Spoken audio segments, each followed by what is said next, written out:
All right. UMG Weekly. Okay, got the stories. All right, vocal training. Naughty Nate shot nukes noobs. Naughty Nate shot nuke. All right. Computer Crim 6 can't compute. Computer Crim 6 can't compute. Compute.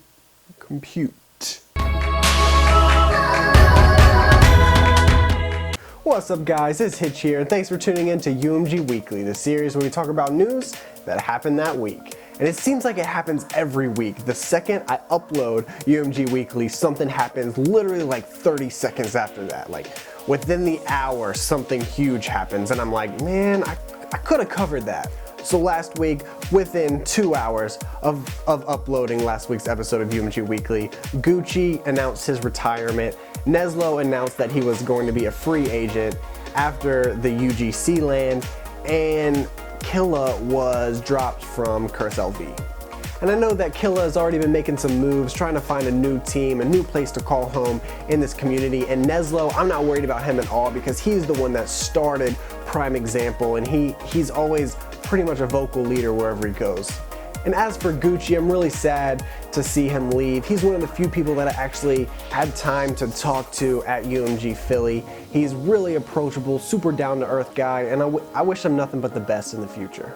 Gucci and Neslo leaving, that kind of leaves just us in a sticky situation with just Tipsy and Stainville. I'm not sure what the future holds with them, but I'm sure they're gonna figure it out. And speaking of the UGC LAN earlier, it went amazing. There were so many matches held, casted, so many listen-ins, so much entertainment all around. So it was really cool to see 4 players in-house together playing against some other opponents online when they're in more of like a LAN setting. They were able to communicate, you know, face to face, and it was being casted through UGC. It gave a really like a different feel towards the online league, and I really enjoyed it.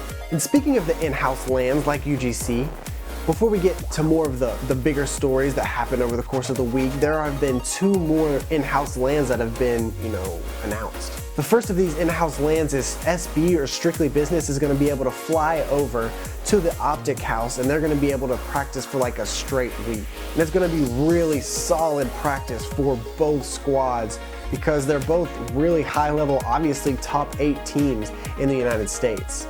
And it will be interesting because there are some clashing personalities between those 2 teams, and it's not like a LAN where you get to yell at each other, you know, for a couple matches and then leave, because they're with each other for a solid week. So I'm wondering if it's going to be more of a practice mentality, if they're going to communicate with each other because they're not in the same pool at COD Champs. So I wonder if they're going to actually kind of work together as a group of 8, you know, figure some stuff out, coach each other, help each other out, and I think it'll be awesome. And the other in-house LAN that's going to happen is Indy is flying over TCM. If you've never heard of TCM, they're a top 2 team in Europe, and they're a super solid squad, and it's going to be cool to see like this international play, because I've seen some of the TCM guys tweet and they're saying that it's getting redundant playing the same European teams over and over, and it's going to be cool to see, you know, the Europe and American talent and how they match up with each other. And another crazy thing is that the Indy house is like 45 minutes that way in my direction, so you might see your boy there. I don't know, I'm still working on it. All right, now I'm going to cover the 2 huge stories that happened over the past week. The first of those being MLG Anaheim. Basically, how MLG Anaheim is going to be set up this year is a little different than we've ever seen it before in the Call of Duty community. So basically how Call of Duty is being set up right now for Anaheim is a lot like League of Legends is set up, and kind of like FIFA as well. So the MLG Pro Circuit is going to be the professional league, and then everyone else basically is going to be considered amateurs. And at MLG Anaheim, there's going to be 2 different brackets, or 2 different tournaments basically. One for professional players and one for amateurs. And without getting too much into it, the amateur bracket is going to be for $10,000, and the professional bracket is going to be for $70,000. So it's a crazy prize pool, a very unique system, and people are having some differences of opinions on it. I think there are pros and cons, but most of all, I'm focusing on the positives, which are the huge prize pool, and it's just showing that competitive Call of Duty is, in fact, continuing to grow despite the negative feelings towards ghosts. So I hope I covered that kind of well. If not, then Scumpy released a video. Nameless also released a video that is really informative. And as of recording this, Golden Boy said that he is recording one and also giving his opinions about it. So I will link all 3 of those videos in the description. And the other big story of the week was UMG actually announced that they're going to be having something called UMG Online. And I've known a little bit about UMG Online for a couple months now, but you guys have no idea how much work and effort is actually going into this. So there are a handful of people that have spent 5 to 7 hours every night just developing the website, and then even more working on promotion and what it's going to be like at the release of UMG Online. So it's just crazy to even think about. I don't even know half the stuff of what's going on, and I kind of work for UMG, so it's just, I am extremely excited. So what is UMG Online? It's basically what UMG is, except just online. I mean, you're gonna see tournaments, you're gonna see ladders, you're gonna see wager matches, you're gonna see Call of Duty, you're gonna see FIFA, there's just so much going into it that it blows my mind. But if you want to know more about it, there was a huge article that was done over the past week, and it opened the wall of secrecy for just a split second. And you get to see a little bit of the features that are going to be in UMG Online. But if you follow UMG events or the actual UMG Online page on Twitter, you will get constant updates and information.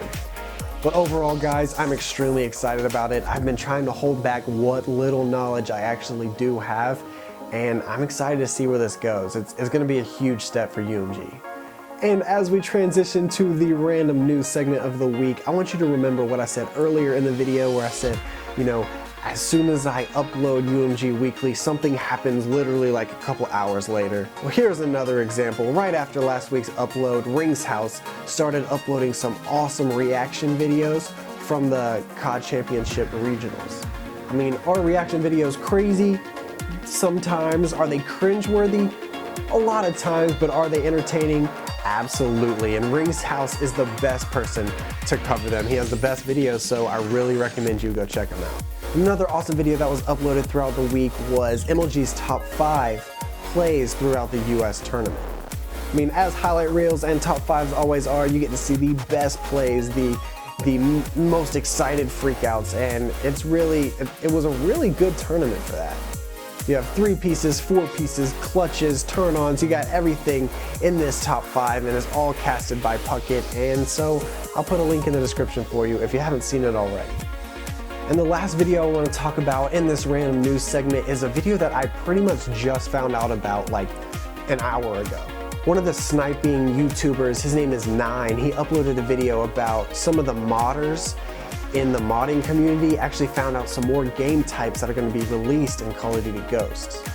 And one of those game types that I'm most interested in is Drop Zone. I don't know if you guys played Modern Warfare 3, but there was a game type called Drop Zone, and basically it was a lot like Hardpoint, except care packages fall from the sky inside of the Hardpoint. It was a really fun game type to mess around in pubs, but don't get me wrong, I might be a little crazy for thinking this. If there was a possibility of a way that we could take out the care packages and just have the zone, that's a lot like Hardpoint, and that is a lot like a game type that we know and we love. And could it be used for competitive?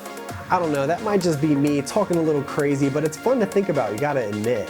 I mean, let's even make that our question of the day. Do you think that Drop Zone, whether it be in this game or the Modern Warfare 3 version of it, if the care packages were taken out, do you think it would be viable for competitive? Alright guys, that pretty much does it, and if you want to know a little bit more about the stories that I covered, links will be in the description of those. If you want to talk more about the question of the week, there will be a link to the subreddit right at the top of the description. And if you have any constructive criticism or critiques for me, at me on Twitter or put them in the comments and I'll tweak some things for next week's episode. But as always, my name is Hitch. This has been this week's episode of UMG Weekly, and we'll see you next time. Alright guys, peace.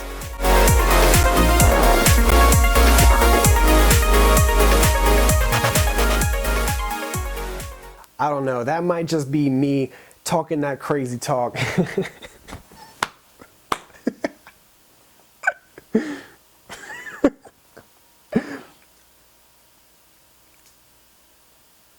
I don't know, that might just be me